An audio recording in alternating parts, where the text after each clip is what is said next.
దేవుని యొక్క స్వరము చాలా గొప్పది. యెహోవా స్వరము జలముల మీద వినబడుచున్నది.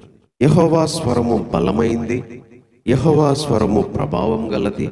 యెహోవా స్వరము దేవదారు వృక్షాలను విరచును. దేవుడు తన స్వరముతో మనతో మాట్లాడతాడు. ఒక దేవుని స్వరాన్ని బట్టే భూమిని కలిగించాడు. ఒక్క దేవుని మాటను బట్టే ఆకాశాన్ని, సముద్రాల్ని, అడవుల్ని, జంతువుల్ని కలుగునుగా. కానీ ఆ స్వరం పలికితే అన్నీ వచ్చేసినాయి.